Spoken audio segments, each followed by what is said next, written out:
All right. So, okay. Morning, Arash. Good morning. So, welcome to the podcast here for Two Tokens on the energy track.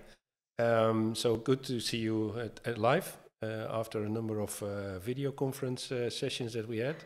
And I would like to understand a little bit on your view on the energy transition and how the exponential technologies like blockchain and tokenization is contributing to it, and what are the critical elements that you think need to be in place from a tech perspective? Oh man, and also you mentioned we have 15 minutes, so this is going to be a challenge already. So first off, I want to state that the energy transition is very often regarded as a technology transition. As simple as we're going to switch off the coal-fired plants and switch on the solar installations, and then we're done. But it's so much more deep than that. It is a very deep societal transition. It's an economical transition because it will really touch upon the fiber upon which our economy is built. Because creating value always starts with energy. And if you distribute the power to create value, then you distribute the power that right now the central banks still have.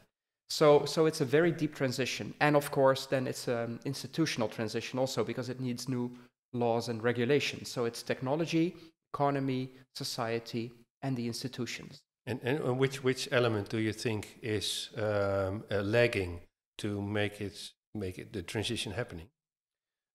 So I would say that technology is not the bottleneck at all. Just as you mentioned, distributed technologies like blockchain, like DLTs, like AI, for the first time in our history, make it possible to achieve a global peer-to-peer energy network. So it's really the morphing of digital technologies on the one end and energy technologies on the other that makes that possible for the first time. I believe that the biggest bottleneck right now is in economy transition. So societally, you see that people want it more and more, and the more they become aware, the more pull there is on the societal side. Governments also are looking for ways to renew their legislation, their laws and regulations. But you see that there's a lot of lobby, and I believe there's a lot of dogma also in the economy side, where we believe that the money world is just a given, but it's invented by humans, and we can reinvent it, you know? One of the observations could also be that the current central controlled energy ecosystem with the transmission system operators and the day-ahead sharing of all the information, it has proven to be a valid way of working for the last half century. And there is quite a dependency of energy for an economy. So there is an aversion for the risk for revolutionizing the whole system. So how do you see that roadmap going forward? Yeah, disrupting the current mode of operation is not a feasible approach, I think. I believe I'm going to go with you for a very long way on that statement. Energy is a primary need. Mm-hmm. So for ourselves as human beings, for every living organism in the world, and for every business that we ever would have. And that makes it very scary to fundamentally shift something in our energy reality. The entire idea of central planning and control, as we have with the banks and as we have with energy companies, with TSOs and DSOs and large producers, that will definitely shift. So the question is that going to happen because we want it, or is it going to happen because we have to? And because we have to is usually induced by a crisis. Mm-hmm. And right now, today, I believe we can state we are in an energy crisis. Just this morning, I read about large factory in Belgium, which is confronted with energy prices that are 15 times higher than they paid last year.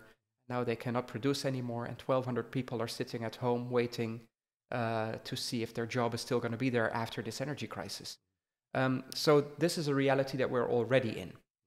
And so what I very firmly believe is the system as it is designed right now is designed to fail. And are we going to wait until it definitely fails, or are we going to be building something new in the meantime already? And it basically means that the system will roll up itself, and we have to roll out a new system meanwhile. If we don't, then we're definitely going to be in trouble.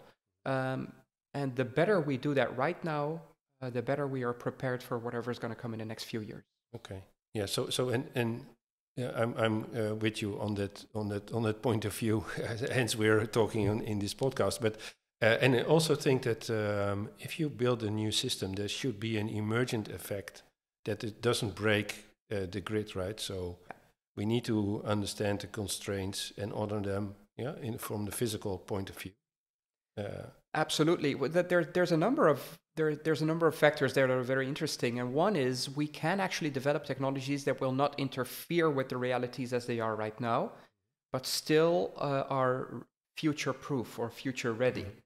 And on a local level, for example, make it possible to have bidirectional flows of energy, or another market model that you may apply on a local level, which is not going to interfere with the national grid yet, but it will actually make that local grid very much more independent from whatever's happening on the national or international grids. And also legislatively, I believe that we should always be abiding the law, but also I believe that it is our moral responsibility to question the laws and regulations as they are right now, and do that in dialogue with the lawmakers, and really be closely in touch with them as to enable them also to formulate laws and regulations that are ready for a future of distributed energy. So and how do you see then the adoption of the new Green Deal regulatory framework translated into local national energy laws? Because there could be some countries that will take the minimum to be compliant, and others take it as a maximum. Yeah. So how do you see those countries responding to that? Oh, there's so many possible answers to that. One is I believe that our readiness to change also depends on our level of addiction. The more we are addicted, the more we are prone to keeping our eyes shut for the problems that really are there. And meanwhile trying to solve it with actually adding to the problem rather than solving the problem. You see also on a European scale that on a visionary level, a lot has been done already. If you look at the Fit for 55 package, the Clean Energy for All Europeans package, the Local Energy Communities package, which is, or not a package, but a directory, these really give way for every European government to formulate laws that are going to go towards distributed and towards autonomous energy systems that are interconnected. So it's already there, and there's been years of work preparing for that already, and I was very slightly involved with that also, so I might be a bit biased. But now you see that the individual governments themselves are having quite some trouble adopting these directives and these new packages into their own national policies. And they all have a certain amount of sovereignty and autonomy, but the choices that they make, they will influence neighboring countries and the European system. So something has to happen there where we're going to accelerate these pathways to local energy communities and clean energy for all Europeans. So and how do you see then to get a good view on the problems in the different domains as you just expressed, right? In the economic domain, in the social domain, in the technical domain, also in the regulatory domain. So is there a clear view on what problems we need to solve in all those domains? So that's one question. And the second is that how can we then account for second and third order effects if we propose a solution on those problems? That's again, that's a very, very big question. I believe that we are still very much biased and influenced, I would say dogmatized even, by the systems that we use now and that we know. That's our frame. That's our belief system. And these are our assumptions. And I believe that these assumptions are limiting us in our imagination of new systems that work differently. And meanwhile, and I might sound a bit floaty there when I say that, but everyone who's ever walked through a forest has been witnessing a 100% renewable-based, distributed, ownerless, waste-free energy system that functions. And it's been doing that for millions of years. So applying these laws, these design principles on our energy reality, that will shift the market model. To give one example, for example, is right now our entire market model is designed around disrupting balance, because the more difference there is between supply and demand, the more money can be made.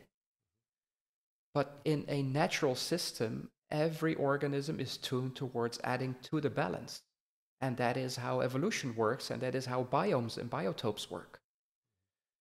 So that means that we need to shift the market model towards incentives to add to the balance of the entire system, rather than creating unbalance, disrupting the balance in order to make money. And do you see then in academia studies on how to create a new control paradigm based on the principles that you just laid out? Because I think that's first needed, right? So if we have some new articulation of the control paradigm that everyone can then understand and take the risk of transitioning from the current way of working to the proposed new way of working, that we have a gut feeling that's the best way to do, right? Well, there's a couple of academic fields, or I would say even beyond academics, that are very inspiring here. I don't really think that we're going to fundamentally renew the energy system from an energy technology engineering point of view, because basically we know too much and then we can change too little.